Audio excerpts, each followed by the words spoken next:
Eva, we can probably get going, actually. I think quite a lot of people so. are back, but hiding. Yep, everyone's back that went on the break. So. Great. So for our next speaker, we're really excited to announce that we have Professor Nick Bishop, who is the Vice President for Science and Research at the college, RCPCH. He led on setting up the academic toolkit, which you might be aware of, and he's also leading on he sits on the Trainee Research Network Task and Finish group, which I mentioned earlier. I'll hand over to him now. Thank you very much. Well, thanks for the glowing intro, Becky. I'm sure I don't deserve that. I will share my screen. Hopefully the slides will work. Who knows? Where are we? I think it's that one. Right. Okay, and if I go to full screen. Right. Hopefully everybody can see that, and we're off. So, the college has got a research strategy, which is good news. It might mean something important for you. The principles are that we want to address intractable problems and unmet needs and increase capability and capacity. Those are the big issues that we've got to deal with. In terms of, now the slide has decided not to advance. Oh, wonderful. Hang on. Just the arrow on the bottom left. Yeah, there we go. So processes, how did we decide on what the problems and unmet needs were? So we did a consultation exercise and we went to members, we went to children and young peoples, and we went to the specialty groups and stakeholders. And the stakeholders were a group of folk through the United Kingdom Child Health Research Collaboration, which consists of people like the MRC, Wellcome representatives, and various other folk. So what do college members think we need to do research in? Top priority was mental health and well-being, then obesity, deaths, and you can read down the list yourself. The ones that we kind of discarded from this list were those where there's already really good support for funding. So the need is there, but it is already being met. So things like asthma and cancer and a lot of rare diseases are already dealt with very well through specific charitable mechanisms, through major funding calls and so on. What does it look like if you split it out by consultants and trainees? Again, mental health still very important. Obesity climbs up a bit. Other things, I'm not quite sure what was in that group, but death is up there. Learning disabilities is coming in under asthma and cancer. What do children and young people think? Well, mental health and well-being again. And for them, learning disabilities is as important as cancer. Obesity is not far behind, and death again is up there. And one of the things that, apart from these categories, which were specifically identified that we thought about, was that actually, when you're talking about death in children, yes, there's a lot of death that relates to actual diseases and so on, but there's death that relates to abuse and accidents and things that really are in the remit of safeguarding and things like that. And so when we came to choose the areas of unmet need, those where we really don't have enough of a handle on what's going on, we included safeguarding. And the intractable problems, the unmet need areas that we've identified are these four really: learning disabilities, obesity, mental health, and safeguarding. Now, the college already does a lot of work around safeguarding and has produced new child protection standards this year. And the British Association of Child with Disability website has gives the priorities within these areas for what research would look like, having undertaken a consultation exercise with their constituency, if you like. They've been out, they've asked parents, they've asked children and young people what their priorities are, and you can see the results on their website. It's a very, very good piece of work. And if we're going to pick things to focus our research on, then we will employ a similar strategy in terms of identifying children and young people's priorities and families' priorities within these individual areas.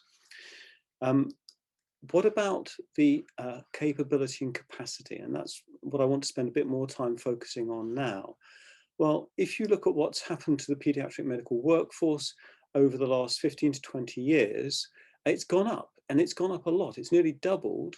But the number of academics, those who've got a university contract, has actually gone down slightly.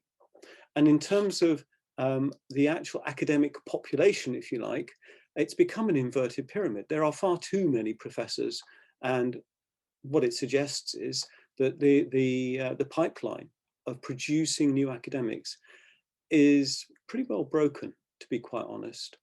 If you then look at the number of folk who in their job plans, if they're not academics, or if they are, the number of folk who've got time in their job plans for research, the vast majority have no time at all.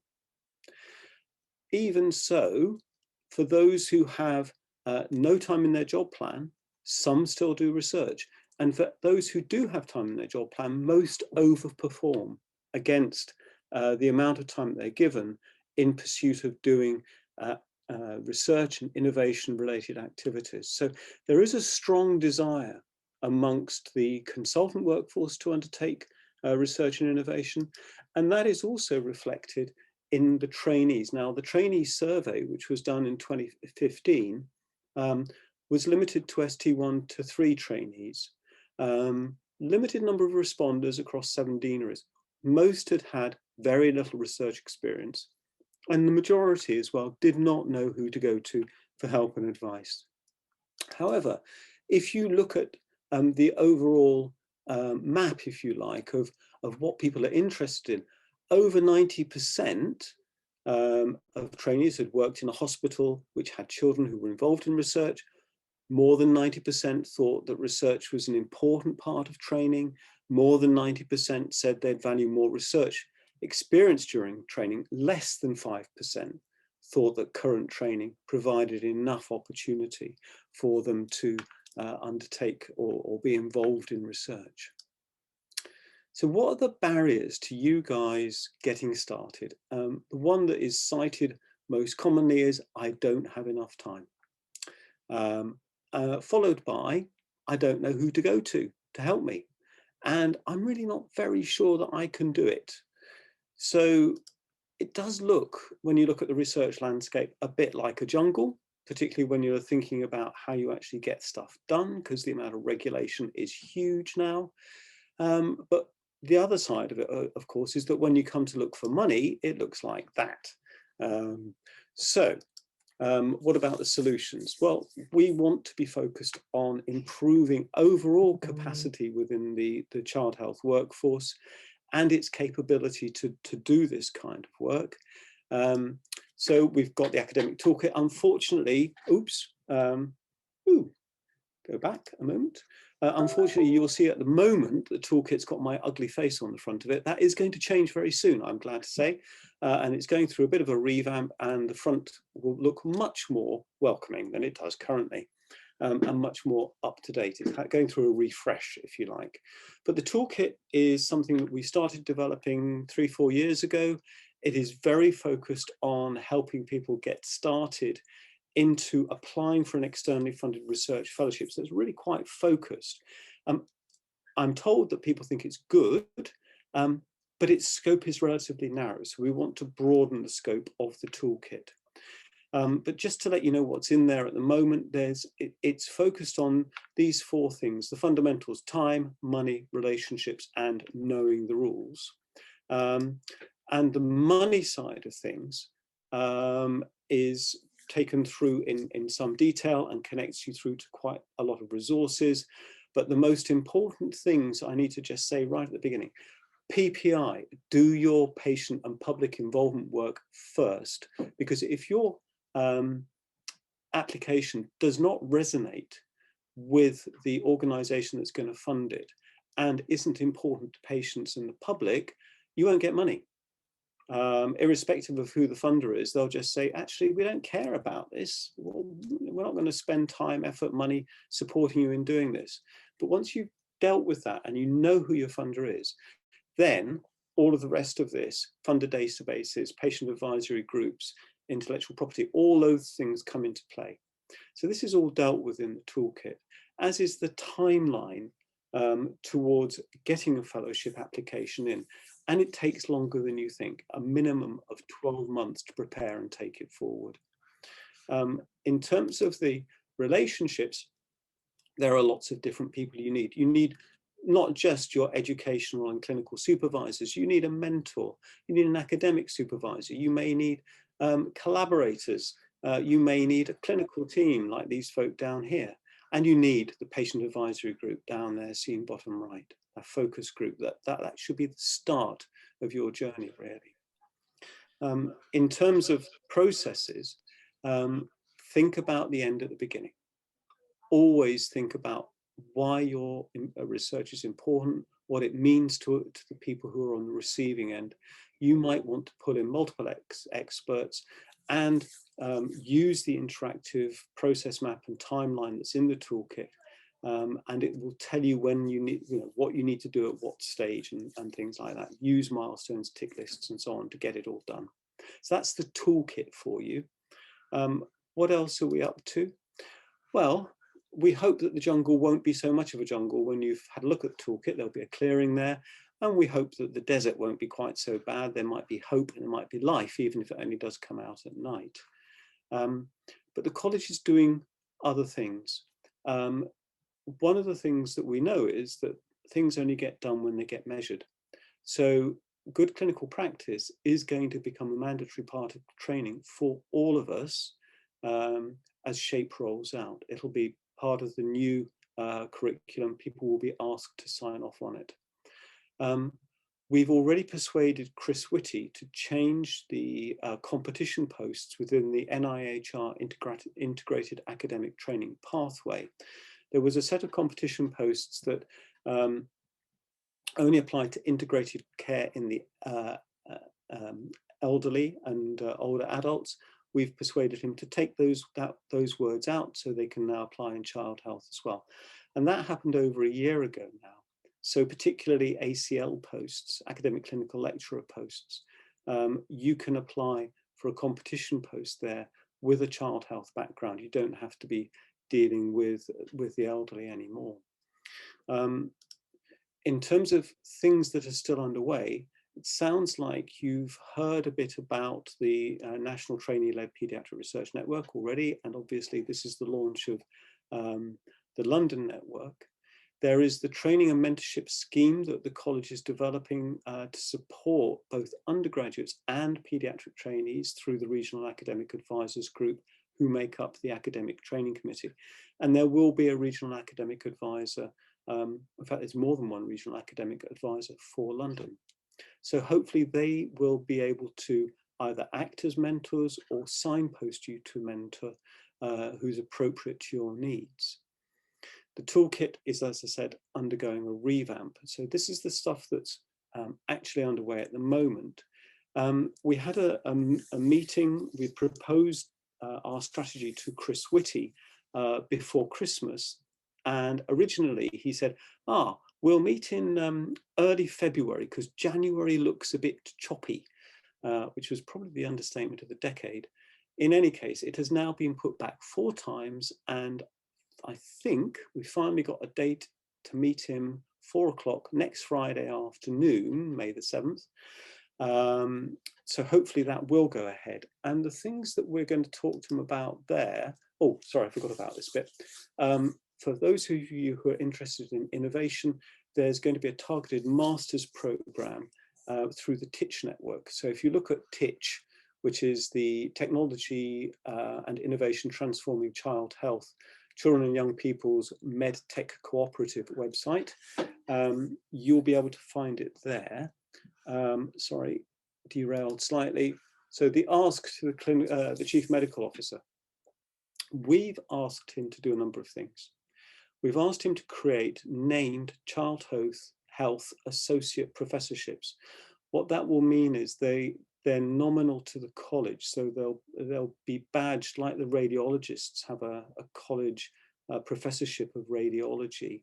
They'll be badged, they'll be provided with some monetary support through the NIHR, we hope, and they will act as foci for further mentoring and development work. We've asked that there are additional child health priorities targeted in the NIHR academic pathways. Oh, why are we asking the CMO for this? Because he's still head of the NIHR at the moment, although we know there's a new NIHR head coming in.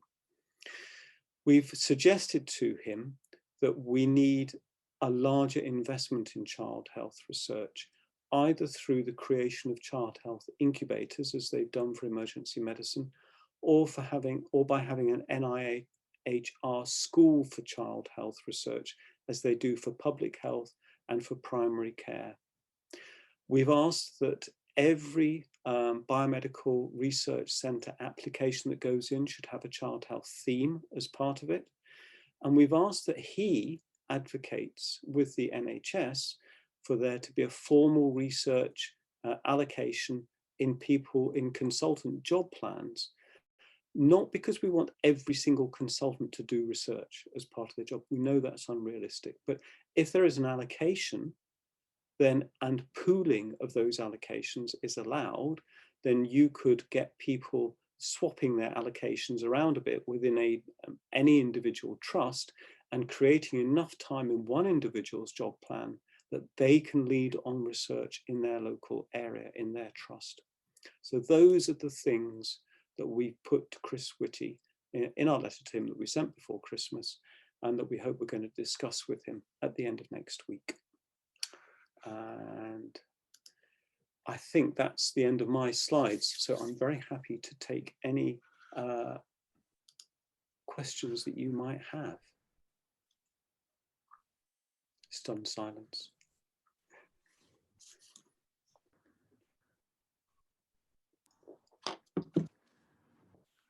So you can write them in the chat if you like. Yeah. People would rather do that. Frank, that sounds interesting. Pediatric research and audit. Oh, these are suggestions for names for the London Research Network. Oh, fantastic. Thank you for popping those in there. Frank. So Nick, can I come in and just ask a fairly simple question? Because I think what you're looking at is a very big picture and a very exciting big picture, which actually is obviously where we need to be thinking for the next 10 to 20 years. On the call here, we've got a large number of paediatric trainees at a whole load of different levels, some of whom may not have had any real contact with research at all, but are kind of aware that it might be an interesting thing to get involved with. What would you say are the first few steps that they should be taking to take this a little bit further? So in part, that's why we want to broaden what we're aiming for with the toolkit, because we recognise that it is focused on a minority of individuals who want to take out of programme time for research. What I would suggest is start small. Start with an individual case, a case study, and see if you can work that up and make it into something that's interesting. Because actually it makes it a human story.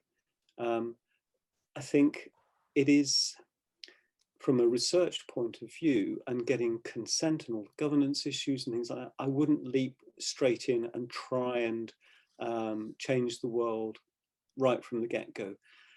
If you can, work with others who are already active in the field. But if you come across a really interesting case, the first thing to do is go and talk to the family and say, I'd really like other people to hear your story and to learn from what you've been through. And this is your basic PPI. This is you going along and saying to somebody, please give me permission to talk to other people about you. Get their consent to use the any data that you want to, like x-rays, photographs and all the rest of it, but make sure they understand exactly what you want, and then tell their story and do it as a case study where you can. If you then get into the point where you've got several similar cases, then you can start doing a case series, and then you might start to think, well, actually there's a bigger story here and I need to do some proper research around it. And that's where it all starts. I think, you know, for me, my research started with one baby who died on a baby unit in Manchester in 1984. It all started with one baby. Mm-hmm. One of the ideas we'd actually had, thank you very much. One idea we had like about a year ago was actually creating our own kind of internet journal of case reports and small studies that we can actually put out there, and might be a good place to put things like that. I mean, is that sort of thing a useful way to disseminate studies like that, or would you suggest something else? No, I think that is useful. And I think one of the other things that people can do within the toolkit, there's an upload section where you can share your own experiences of research. You can just put it in there and say, this is what I've done, this is what I'm doing, these are the struggles I've had, this is how I've overcome them, or not, as the case may be. Actually, I'm finding this is absolutely horrible, I really don't know why I'm doing it, sort of thing. But then you might get some mutual support from other people as well. The toolkit doesn't offer a forum for discussion as things stand at the moment. It is, in that sense, it's a more static resource. But I would hope that the trainee networks would offer that kind of forum and that opportunity. Thank you very much. Fantastic. Thank you so much, Professor Bishop. That was great. It's great to hear all the amazing work that the college are doing to increase research capacity, and useful advice as well for trainees on this call as to how to get involved into research. Sure. Start small and be enthusiastic would be my sort of takeaway messages. It's good fun is the other thing. You enjoy it. Brilliant. Thank you so much. Take care, guys. I've got to go. Thank you. So I'll just quickly show everyone the